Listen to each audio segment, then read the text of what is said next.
Hey there, Wondering Watchers. I'm Sony Golden for The Vibe is Golden. Welcome to this edition of Tabloid Tarot, where we unveil celebrity news stories that might hit the tabloids next and dig into old scandals that still cause a stir. In today's viewer-requested Tabloid Tarot, we are taking a peek at an Australian actress who people love to ship with the co-star of her after movies. We are tossing Josephine Langford into the spotlight to be Tabloid Tarot. So let's see what sensational headline we have for Josephine.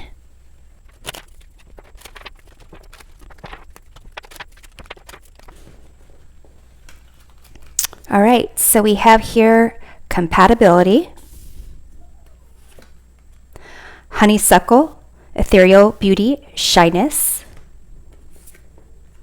We have Midas, miser, the light attributes, entrepreneurial or creative ability to turn anything to gold, delight in sharing life's riches, shadow attributes, hoarding money and emotions, obsessive fear of losing your wealth. We have druid, hold the space. And we have introvert, privacy, separate, online community. So these cards right here are making me think that Josephine is holding space for herself and kind of internalizing, I guess, her life, what she wants out of life. With this Midas and miser, it's that concept of like hoarding isn't necessarily just hoarding your goods, but even like hoarding and keeping to yourself your thoughts, your feelings, your beliefs, and kind of not sharing that with others. So I get the sense that she's kind of needing to possibly like balance her private life and the parts that she is turning like not necessarily just private, but withdrawing.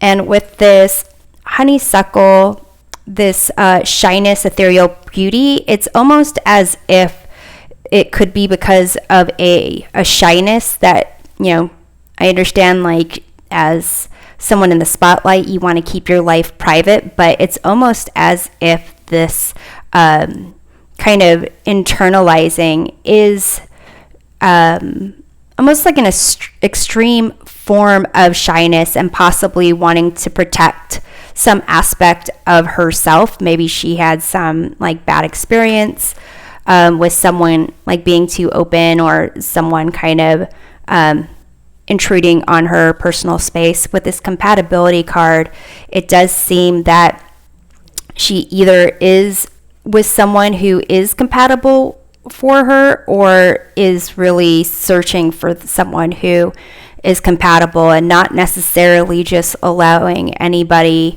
in who is attracted by her ethereal beauty, but more being very select. So I'm going to go ahead and put out the cards for this spread. There's a lot of information that viewers want to know about Josephine. So I'll go ahead and put out the cards and then go through the positions and their meanings.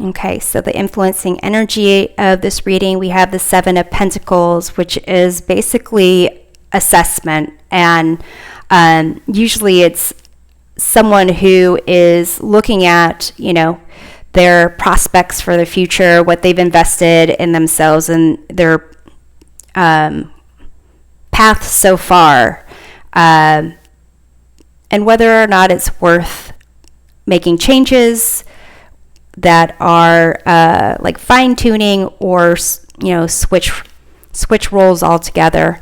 So her current energy here, we have the Hanged Man, external influences, we have the High Priestess. In terms of hopes and fears, we have the Magician. Her outlook on life, we have the Two of Wands. Outlook on career, we have the Three of Cups. Outlook on love, we have the Eight of Pentacles. In terms of her career and then love, her feelings about the After 5 movie, we have the Three of Wands. Upcoming project, King of Wands. Career aspirations, Seven of Swords. Attitude about love, we have the Chariot. Romance status, Eight of Cups. And what's next in love, we have here the Knight of Swords. So here, in terms of like current energy, external influences, hopes and fears, we got major arcana cards. This Hangman for her current energy is about introspection and getting a new perspective. Kind of things are almost at a standstill.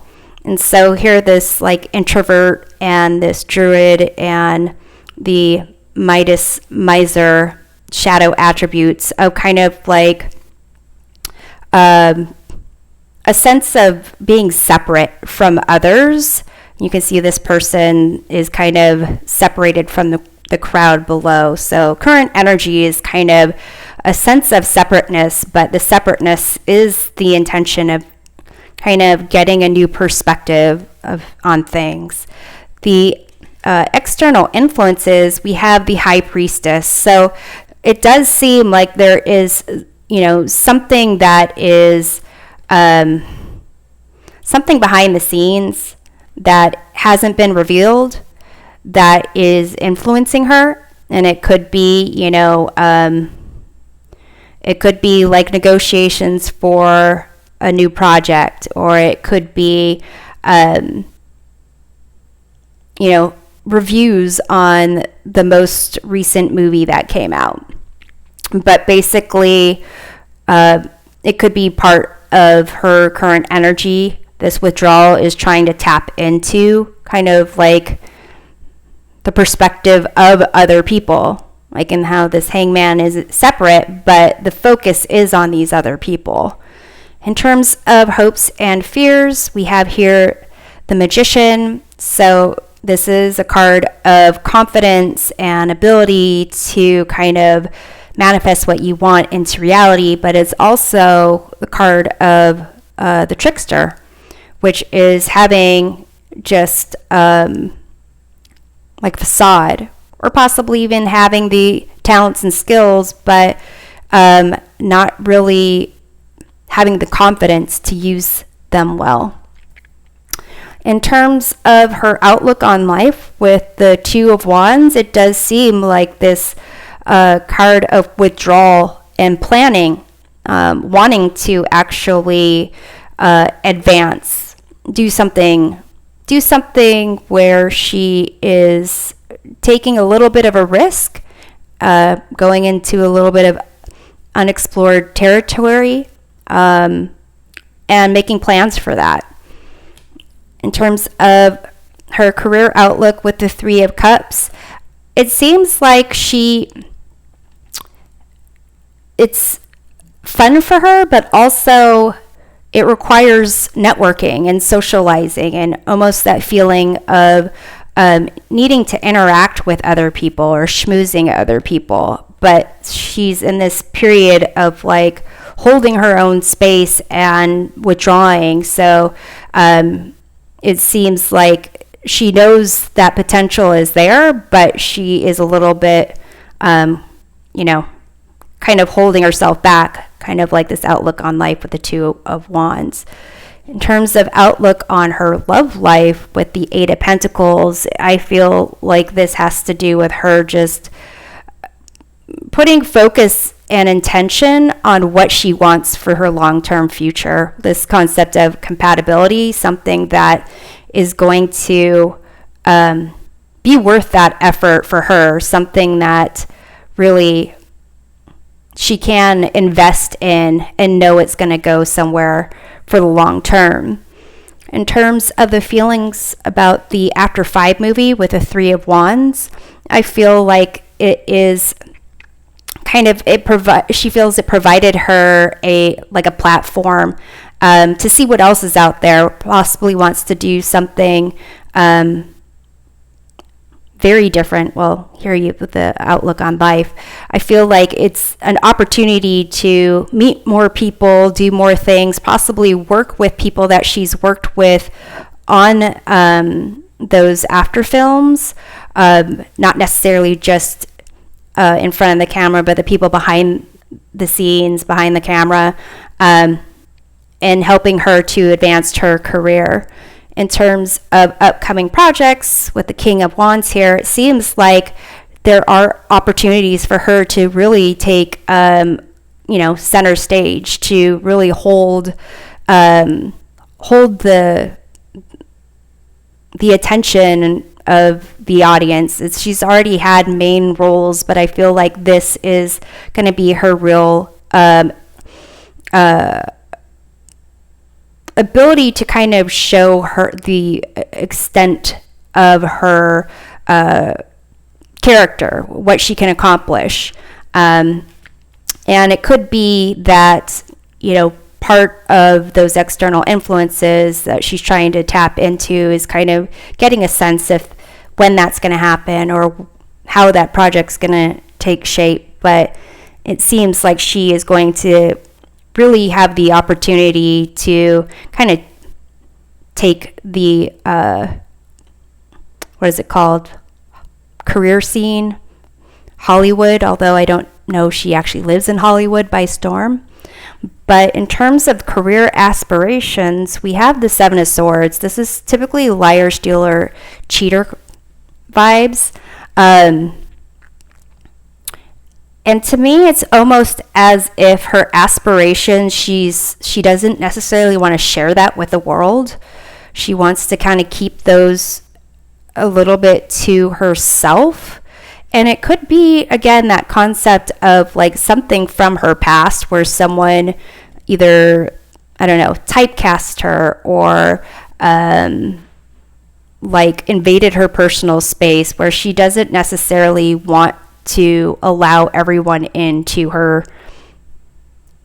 what her plans are or what she wants to do, like being very select about who she wants to work with and what she wants to reveal. In terms of attitude on love, we have here the Chariot. So it seems like there is still like this desire to really find someone, this concept of compatibility, but dealing with a lot of conflicting energies in the past, and trying to navigate through that,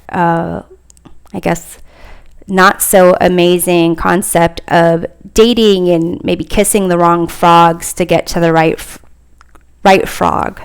But in terms of a romance status, we have the Eight of Cups. So it could be like this attitude of love of the Chariot is moving on from kissing the wrong frog.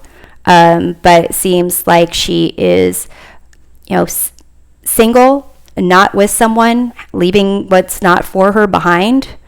And what's coming next in love with this Knight of Swords is really a sense of not really having a clear plan, but knowing who she doesn't want to take up her space, and kind of probably quickly going through the people that aren't compatible for her, on her search, on her quest to find someone who is more compatible. And I get the sense that this, career aspirations and kind of the future for Josephine when it comes to love, being the swords here, she's very much being keeping her cards close to her chest when it comes to her career, and when it comes to love, going to be very outspoken about what she will and won't take, or will and won't accept. Very much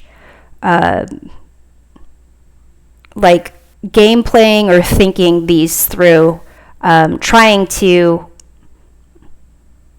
be in a place where she is, that concept of holding the space again, personal space, private space, and that concept of privacy. But this energy of like the hangman and the high priestess for external influences and the magician for hopes and fears, how these kind of play together are really going to, I feel, they're influencing these approaches or thought processes. So it'd be interesting to see how these play out, especially with this attitude on love. There's a lot of big changes in terms of her outlook that are occurring, and it seems that this honeysuckle one, this shyness one, it seems like her tapping into her ethereal beauty, the thing about her that makes her like genuine and shine. Once she like owns that, embraces it, she can really tap into this King of Wands energy for her upcoming projects, this fiery energy, and she is a Leo, so tapping into that true aspect of herself will really help her to kind of gain those roles where she's trying to show a broader range of her potential and her ability. So thanks for watching this edition of Tabloid Tarot. I'll see you next time. Take care.